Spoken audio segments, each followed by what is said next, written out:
Hello, friends, students. Our story today is called Brothers of the Night by Debbie Allen and illustrated by Kadir Nelson. You should look up his artwork sometimes. He is such a wonderful artist.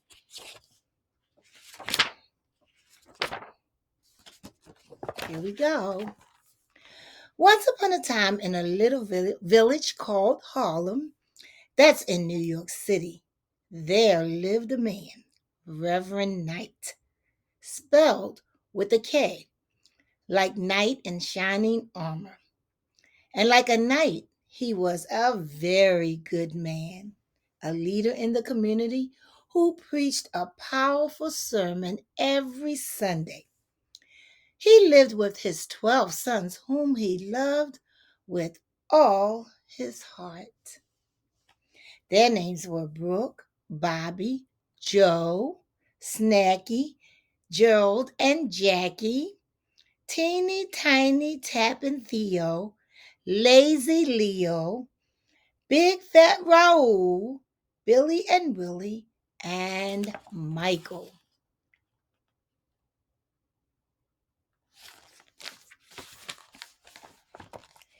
And their big dog Happy. That's me. That's right. I'm a talking dog. It's a magical story. You didn't say anything when that pig was talking in that movie. Quiet. Reverend Knight raised his sons with a firm, loving hand. But a lot was going on that couldn't be explained. I wonder what that was.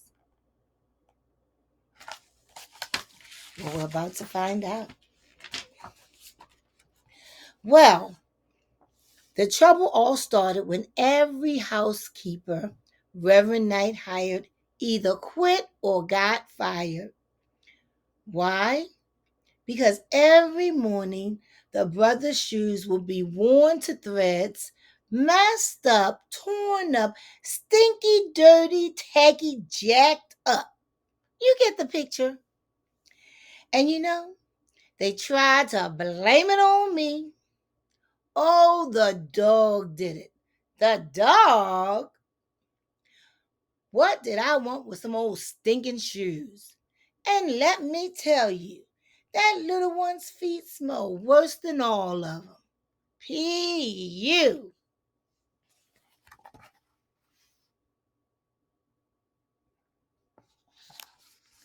Reverend Knight gave all the nannies a key to lock the brothers in at night. The last nanny even tried putting slip and slide wax on the floor so that if anybody got up in the middle of the night, they make a lot of noise. The only noise we heard was when her big butt fell down and broke the floor. Well, that's another story. But every night, not one peep could be heard from the brothers' room, and they would be sound asleep the next morning. Still, every morning, their shoes would be worn to threads, messed up, torn up, stinky, dirty, tacky, jacked up.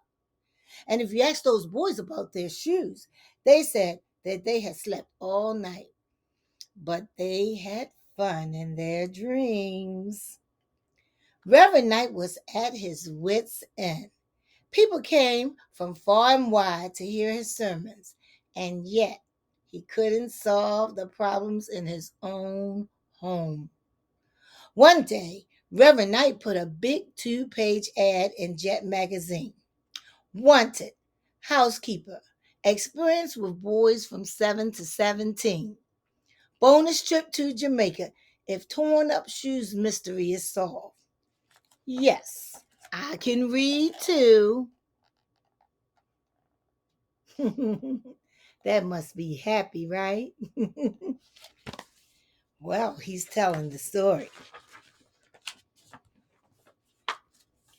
That Sunday, he preached a powerful sermon, had the people feel in the spirit, but he didn't let them do too much shouting, thought it was undignified. After the congregation filed out and the brothers went to choir practice, he went into his private room and prayed for guidance and help with his sons. Where do I go from here? He asked over and over.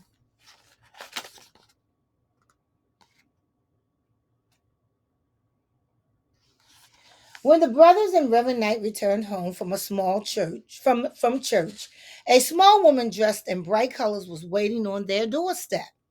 She talked like a sweet bird. Said, I come to help with the boys. My name is Sunday, Sweet Sunday, because I bake pies and cakes. She has lots of energy, and all her belongings fit in one small bag so that bag was so heavy Reverend Knight couldn't pick it up.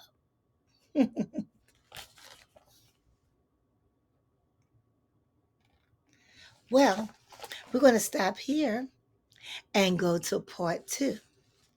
So make sure you're ready to listen to part 2.